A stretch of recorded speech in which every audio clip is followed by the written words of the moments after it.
Topic संख्या 8 है मानव विकास के मुद्दे। मानव विकास के मुद्दे मतलब प्रश्न ये कहता है, सॉरी, मानव विकास के नहीं, ग्रामीण विकास के।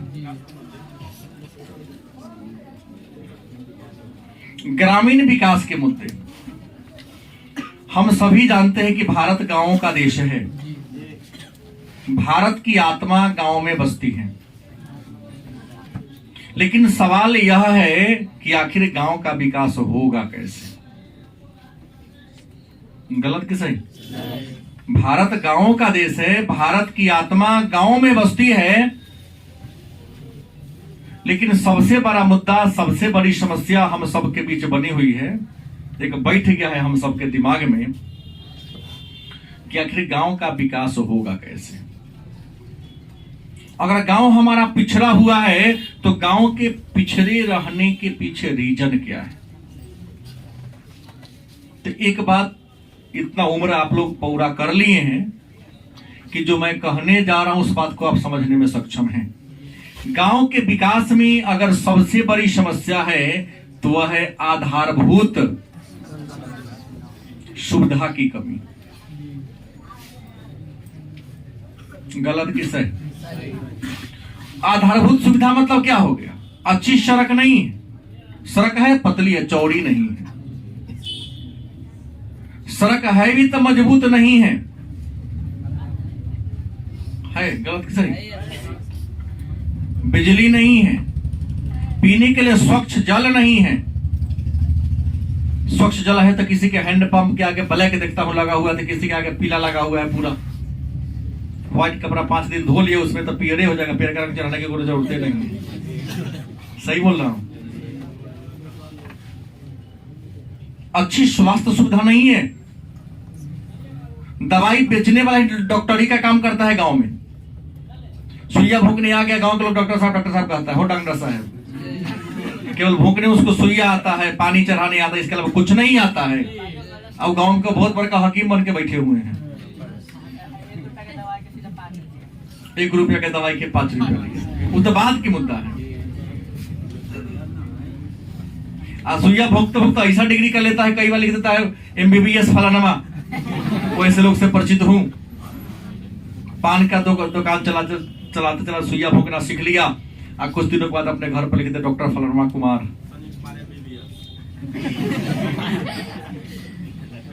अब गांव में कौन किस पर उतना ध्यान देता है? चलो उसके दवा से ठीक हो रहा है, बोर्ड से क्या लेना देना है। किसी बस्ती में एक बच्चा बीमार पड़ा, गया सुइया देने। अब लोहार के कहोगे सोना के गहना बनाओ, तुम क्या करें? तो हथौड़ी से मारेगा ना, तो सोना को पचका देगा सीधे। इसको पता ही नहीं था किसको किस पावर का सुइया, बच्चा था छोटा, बीमार पर सुइया भोंक दिया।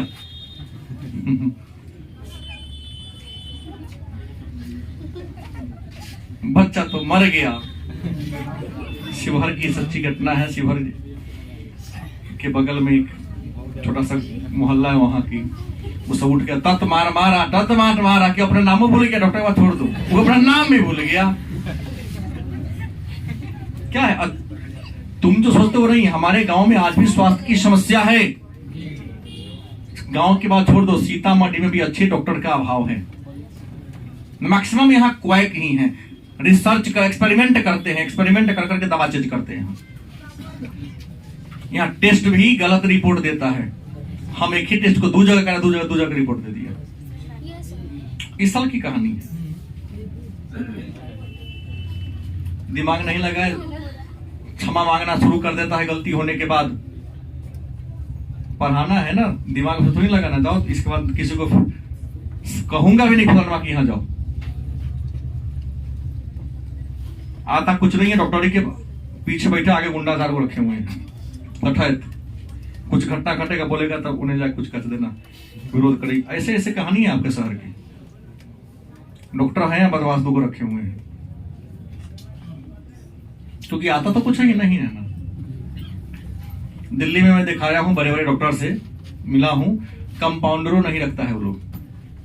दाइए नंबर लगेगा, अनाउंस करे फलना आदमी आ जाइए, जाओगे तो अपने सब चेक करेंगे वो। सही बोल रहा हूं। और यहाँ तो एक डॉक्टर पर 20 कंपाउंडर का ही पल्ला फरा हुआ था, कंपाउंडर हमारे लठैत के रूप में काम करेगा। सही बोल रहा हूँ, गलत नहीं बोल रहा हूँ। वो सब एजेंट होता है, रियल में कंपाउंडर नहीं, सारे क्या उसके एजेंट है। अलग अलग गांव के रख ले, गांव के पूरा कंज्यूमर हमारे बन गए, गांव के बहाने कंज्यूमर बनाता है। सब तरकीब है, साइकोलॉजी है। तो गांव में आधारभूत सुविधा की कमी है, इसलिए गांव का विकास नहीं हो रहा है। और गांव के विकास में सबसे बड़ी बाधा है कि गांव में सब कुछ है लेकिन पूंजी का अभाव है ये नहीं। गांव के लोग खेती बाड़ी और पशुपालन को करते हैं, खेती बाड़ी से कितना अनाज उगा लेते हैं, जितना आप खा सको उतना ही आप उगाते हो।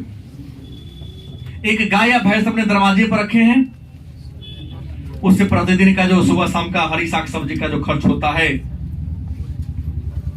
उसकी भरपाई आप कर लेते हो। अगर गांव में घर में किसी प्रकार का समारोह करना हो तो कर्ज ही आपको लेना पड़ता है।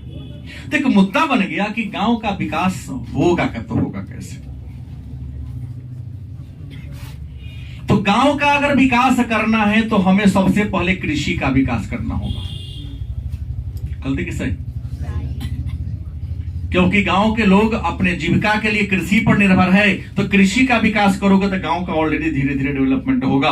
लेकिन कृषि का विकास तो होगा ही नहीं, क्योंकि कृषि के पास क्या है, किसानों के पास पूंजी का क्या है, अभाव है। किसान को आगे बढ़ाना है तो किसानों को क्या देना होगा, खेती बाड़ी करने के लिए ऋण देना होगा, कर्जा देना होगा। किसानों को क्या देना पड़ेगा, ऋण देना। ऋण की जरूरत है। और आपको पता है ना कि ऋण 3 प्रकार की होती है। ऋण कितने प्रकार की जरूरत होती है? एक अल्पकालीन ऋण, दूसरा मध्यकालीन ऋण, तीसरा क्या है, मतलब 0 से 15 माह तक का जो ऋण होता है उसे हम अल्पकालिक ऋण कहते हैं। 15 माह से 5 वर्ष का जो ऋण होता है उसे मध्यकालीन ऋण कहते हैं। और 5 वर्ष से ऊपर के लिए जो ऋण आप लेते हैं उसको दीर्घकालीन ऋण के नाम से। अब प्रश्न है कि गांव के लोग ऋण ले कहां से, ऋण लेता कहां से है, शाख के स्रोत क्या है? तो एक होगा ग्रामीण शाख के स्रोत। ग्रामीण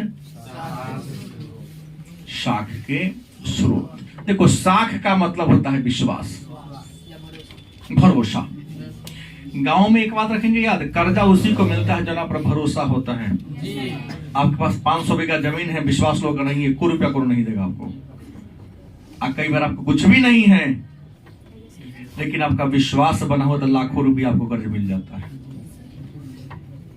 सब कुछ जाए तो जाए लेकिन विश्वास मत जाने दो। गलत की समझी? सही बोल रहा हूं? तो गांव में शाख के स्रोत कौन कौन है? तो सबसे बताते हैं गांव में शाख के, ऐसे पूरे भारत की बात करता हूं, शाख के 2 स्रोत हैं। एक है संस्थागत, दूसरा कौन है, गैर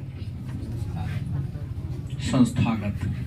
मतलब ग्रामीण क्षेत्र में शाख के माने विश्वास के, ऋण देने के, कर्जा देने के कितने स्रोत हैं? 2। पहला कौन है? संस्थागत स्रोत। दूसरा कौन है? अब यहां एक प्रश्न है कि संस्थागत स्रोत कहते किसे? तो संस्थागत स्रोत उस स्रोत को कहते हैं जो ऑफिस खोल के बैठल है, रुपया लेने के लिए और देने के लिए भी। गलती की सही? कार्यालय उसका ऑफिस है, ब्रांच है, अपने समय के अनुसार, सुविधा के अनुसार जाइए, कर्जा लीजिए, कर्जा क्या कहेंगे उसको? संस्थागत। तो संस्था के रूप में है, जैसे बैंक सब संस्थे न है। आप जाइए अपना सुविधा अनुसार कर्जा लीजिए, कर्जा दीजिए, सधाइए ऋण को। अब दूसरा क्या, गैर संस्थागत। ऑफिस ना खोल रहे हो, दुकान नहीं खोला हुआ है, हाँ अपना घरे में रख ले है। आज मांगोगे तो इतना पैसा चाहिए, रुको बिहार देंगे, बैंक से जमा होगा, बैंक से लाके निकाल के लाएगा, आपको दे देगा। तो गांव में ऋण प्राप्ति के साख के दो स्रोत हैं, एक संस्थागत, गैर संस्थागत में कौन आएगा? महाजन। इसी को कहते हैं शाहूकार, और संबंधी भी कह सकते हैं, रिश्तेदार।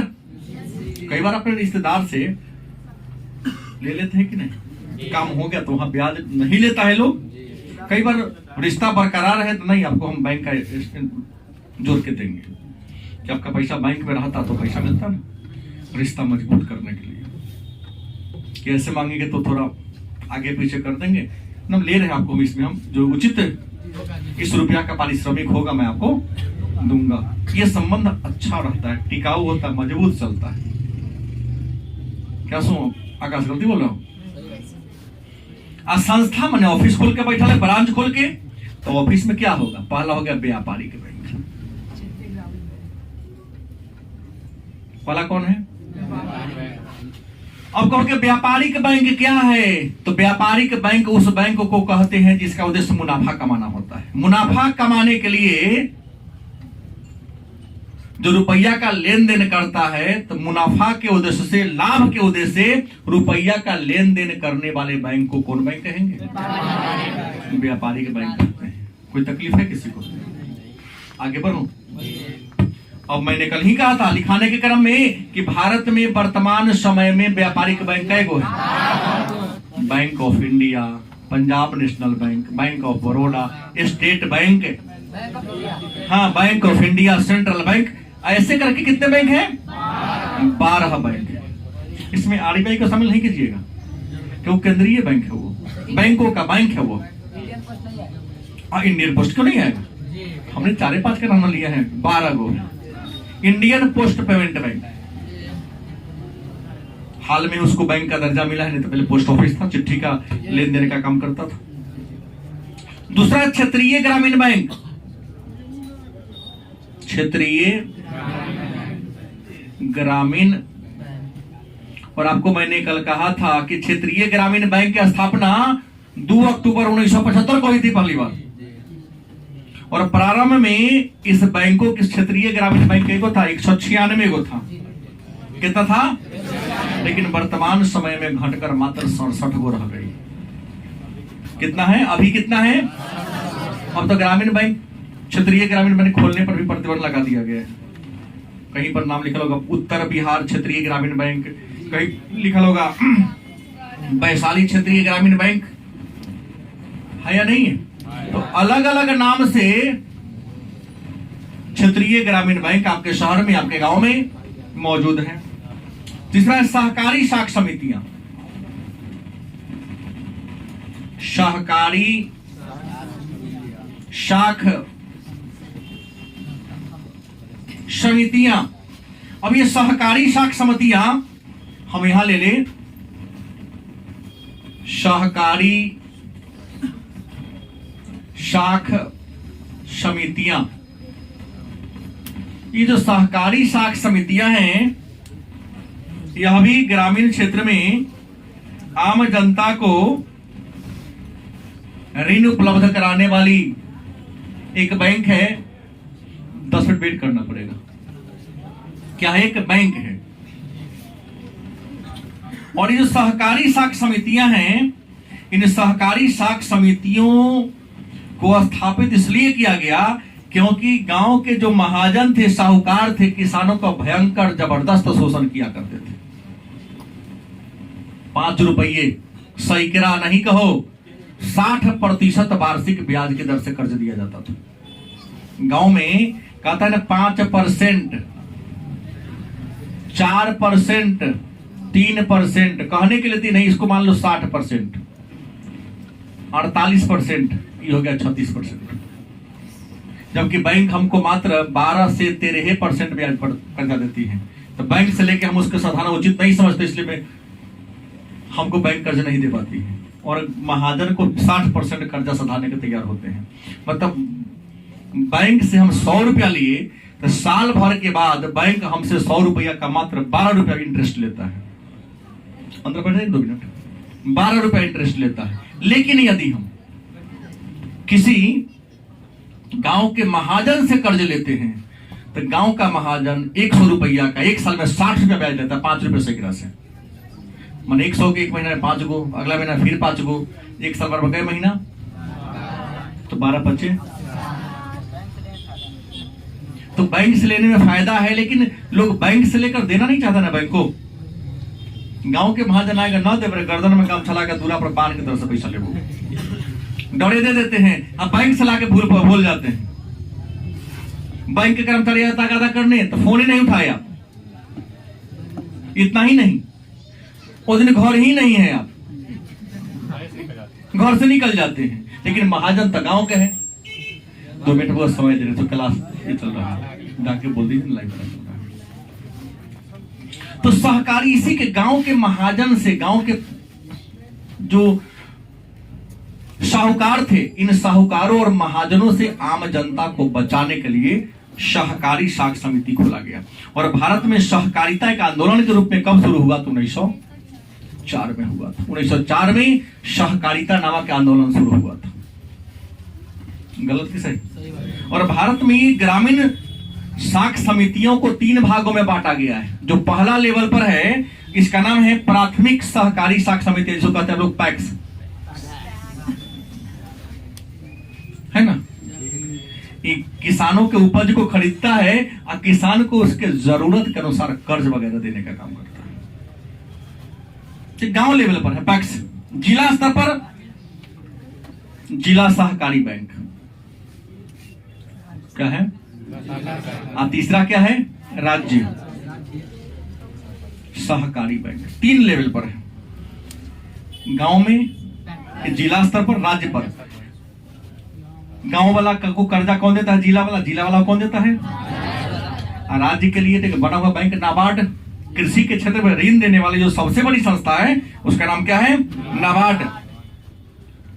इसके बाद की बात करें संस्थागत में, तो संस्थागत की बात करें इसमें आ जाता है हमारा तीसरा में चौथा भूमि विकास बैंक। क्या है? इसका पूर्व नाम था भूमि बंधक बैंक। क्या नाम था? माने भूमि को, जमीन के बंधकी रखकर आपको कर्जा देते थे। जमीन के कागज उसको दे दीजिए, वो खेत तोड़े रहेगा, इना की खेत छीन लेगा आपसे। वो कर्जा सधाइएगा, आपका कागज लौटा देगा। वो नहीं देंगे तो आपका जमीन ना देगा। जो ना दिन पैसा सधाइएगा, आपका जमीन दे देगा, कागज दे देगा। वो महाजन यहाँ बहुत कम दर है। यहाँ तो 12% नहीं है, 8% से भी नीचा है। 100 रुपया साल भर के लिए 7-8% आपको ब्याज देना है। क्यों नहीं दीजिएगा? जब 60% देने में सक्षम है तो 8% देने में क्या दिक्कत है? तो प्रश्न क्या है? भूमि विकास बैंक, इसका नाम पहले क्या था? भूमि बंधक बैंक। भूमि आपसे गिरवी रख लेती थी और 15 से 20 वर्षों तक के लिए, के लिए नहीं, 15 से 20 वर्षों तक के लिए आपको ऋण उपलब्ध कराने का काम करती थी। इसके बाद आ गया नाबार्ड। क्या है? कृषि के क्षेत्र में ऋण देने वाली भारत की जो सबसे बड़ी व्यापारिक संस्था है, वित्तीय संस्था, उसका नाम है नाबार्ड। और नाबार्ड की स्थापना 1982 में हुई थी। कब हुई थी? नाबार्ड को खोलने में 50% पूंजी था भारत सरकार का और 50% पूंजी आरबीआई। माने आरबीआई ने आधा रुपया दिया और उतना ही रुपया दिया कौन? भारत सरकार ने। दोनों ने मिलकर 1982 में एक बैंक खोल दिया जिसका नाम क्या था? नाबार्ड। जिस समय खोला था उस समय इसकी पूंजी 100 करोड़ थी। 82 में इसकी नाबार्ड की पूंजी कितनी थी? 100 करोड़। आज नाबार्ड की पूंजी लगभग 2000 करोड़ की पूंजी हो गई। और किसान को या कृषि के विकास के लिए ऋण देने वाली अगर सबसे बड़ी कोई संस्था है तो कौन है? नाबार्ड। नाबार्ड 7 साल से लेकर 25 साल तक के लिए किसानों को ऋण उपलब्ध करा देती है। कोई दिक्कत? हालांकि सरकार ने एक नया शुरू कर दिया है, KCC, किसान क्रेडिट कार्ड। 1999 में योजना शुरू किए थे हमारे माननीय अटल बिहारी वाजपेयी। अटल बिहारी वाजपेयी ने कृषि के विकास के लिए 1998-99 में KCC मात्र 4% ब्याज की दर है। 1 बीघा अगर आपके पास खेत है लगभग, तो आपको 40,000 या 50,000 के आसपास रुपया आपको देती है। खेती बाड़ी कीजिए, फिर सधा दीजिए। कई बार सरकार ब्याज भी क्या करती है, माफ कर देती है। बहुत सारे आपके गांव के लोग केसीसी कराए होंगे। अब प्रश्न है, कृषि साख की समस्या क्या है? कृषि साख की समस्या क्या है? तो कृषि साख की अनेक सारी समस्या है। संस्थागत संस्था नहीं है, लोगों में समन्वय का अभाव है, लंबी कागजी कार्रवाई करना पड़ता है, और समय पर सबको ऋण नहीं मिलता। सुधार क्या करना होगा?